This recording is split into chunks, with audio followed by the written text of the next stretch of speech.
So you're a celebrity, are you? I'm no one, man.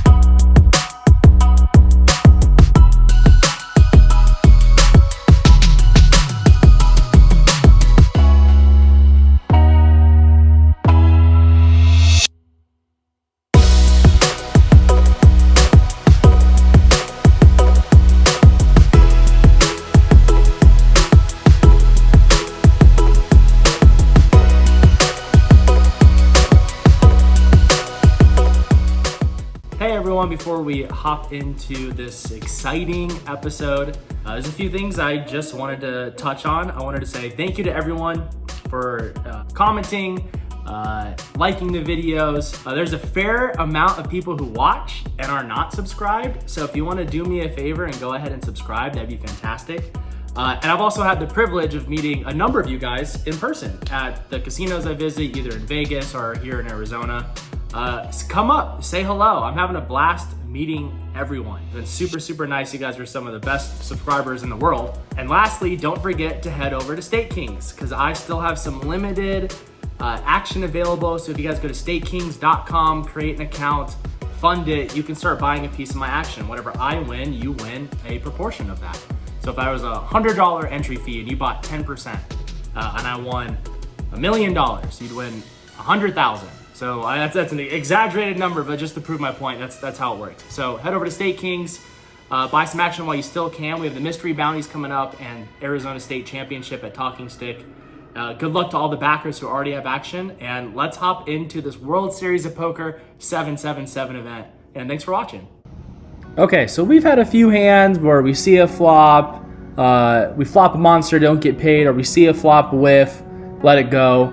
So the first real action we see is when we sit down, get pocket eights against a short stack, and call them off. Our eights are good, and we pick up the pot. Yeah. When I went to Paris, Forgot to mention, I did late register for this event, so we're already well into level 11. Starting stacks are 40,000, and we've already kind of run it up to about 60K in a couple levels. Blinds are now 1,000, 2,500, 2,500. I raise it up to 5,500 in the cutoff with ace queen off. Just the small blind calls, he covers me, and we go heads up. The flop comes queen high. Small blind checks to me, and I down bet to 4,000. Small blind quickly calls, so we go to a turn. The turn is a 7. Small blind checks again, and I want to put money in while I think I'm ahead. So I bet for 11,000. I size up just a little bit here. Small blind calls even quicker than before. Got me scratching my head here a little bit. It's got to be a draw, right? River is a 6 of hearts, and now the small blind takes the betting lead for 20,000. Whereas generally, I think quick calls are indicative of draws, and draws definitely got there on the river. He's taken this line a few times in a row against everyone at the table. I've got a good hand, so I make the call. Fortunately, he was punting, and we fair catch that punt. Caught it, take down a good sized pot, and let's keep building this stack in the right direction. Good hand. We grab a little pot here from a super short stacked with our better ace high, and we are still bringing chips in our direction. Thank you. Quick hand here. We look down at king 2 off in the small blind. It was a limped around pot. I decide to complete big blind checks, and I've having moved tables. I have a read on the table I'm at, and everyone's super passive. So I just decide, like I do all the time, which is a huge leak in my game, and I need to stop doing this. I'm just going to triple barrel blast off here. So I lead on the flop, get 2 callers, don't care what the turn is. I lead on the turn, get a caller, go to a river, don't care what the river is, I blast off, and fortunately my triple barrel pressure seems to work. We pick up a nice pot, and this doesn't usually work out for me when I start to run deep in a tournament and I start just triple barreling. Happy it finally does, and maybe this is the sign of good things to come.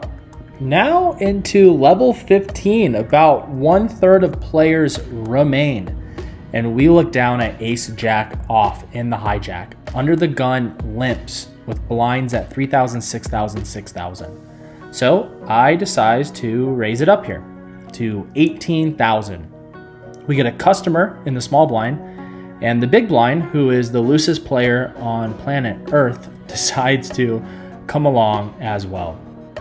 When the flop comes jack high in the small blind and under the gun, check to me.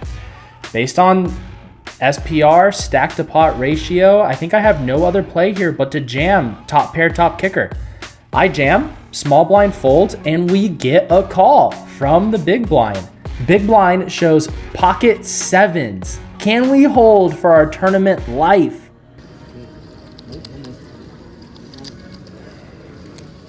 Yeah, we do, we hold, we get a nice double up, 1/3 of the field remaining.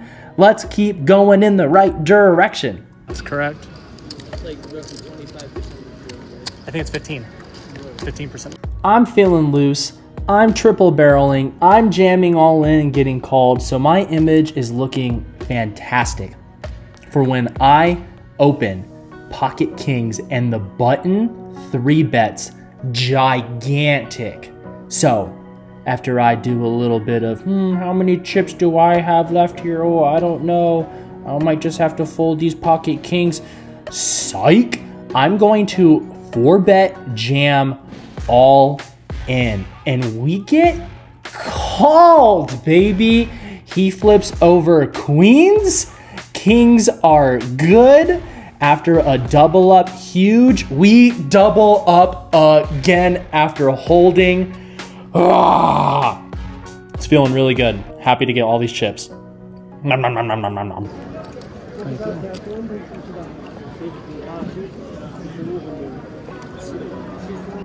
What a hand to go into dinner with. As you can see in that last little clip right there, people walking behind, they're taking off. We go get some fresh air, have our heart rate calm down a little bit, and it's time to come back from dinner break. We're real close to the money, so close that this next hand is on the stone bubble.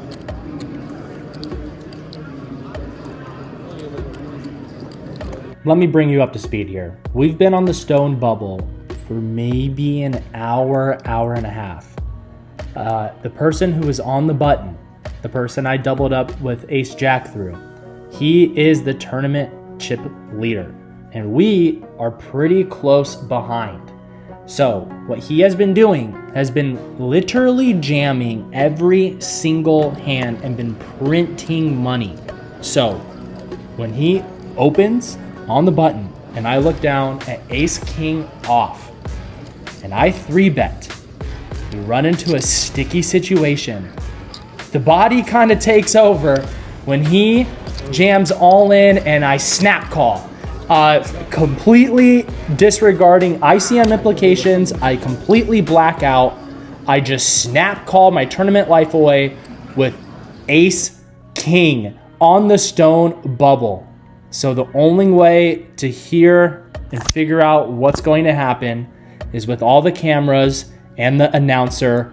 Let's go to the call. We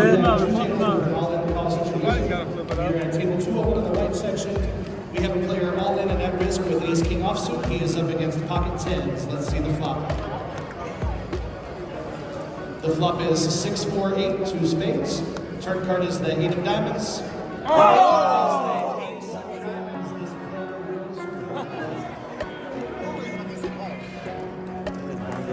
Were we worried? We were never worried. We got it.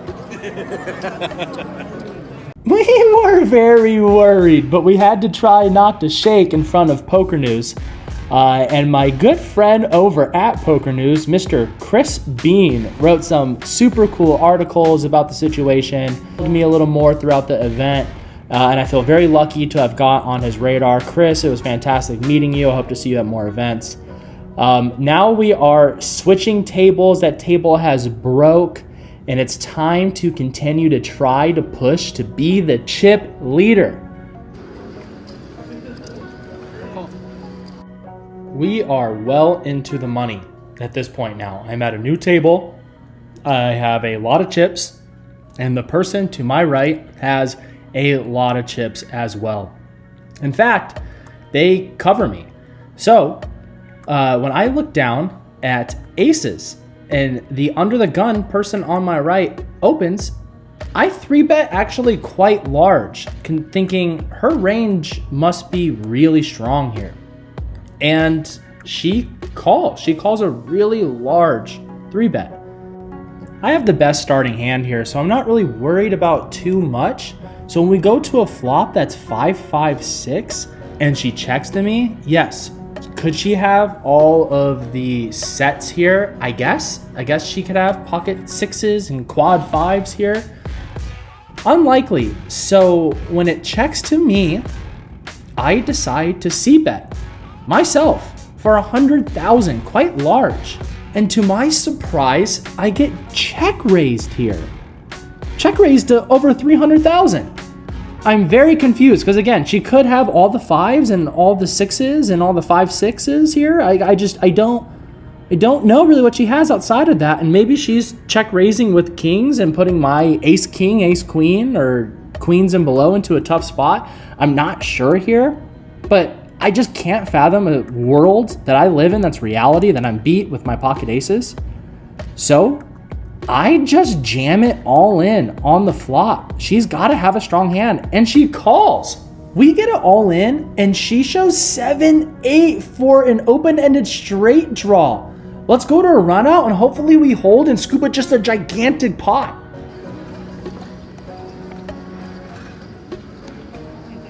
A super questionable play on my opponent's end, and she ended up getting really a dream flop for her scenario. She doesn't get there. We pick up this huge pot, just chips and chips and chips and chips and chips, and we are really fortunate to be, I dare say, sun running in this 777 event. Hopefully we can hold on to it and maybe find a bag for day 2. Let's find out. In one of the last interesting spots of the night, we pick up our good buddy ace-jack offsuit on the button. There is an open in front of us. We don't need to get too tricky. We're the overwhelming table chip leader. Let's just go to a flop. Flop comes paired board, and usually on paired boards, ace high is good a lot of the time.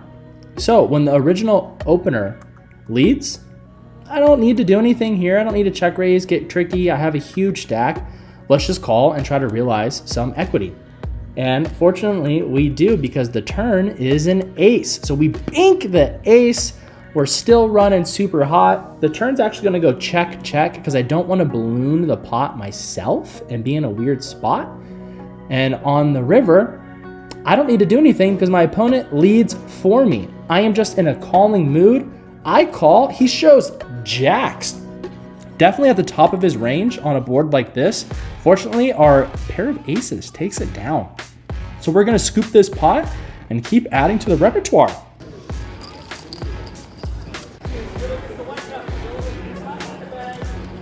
No need to rub your eyes or check your eyesight, because what you're seeing is real. We find a bag.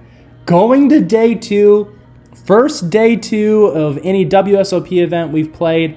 Finding a bag was a big goal for the summer, and we have a lot of chips. So stay tuned. Come back for day 2 because it gets crazy. Thanks for watching. I'll see you guys real soon.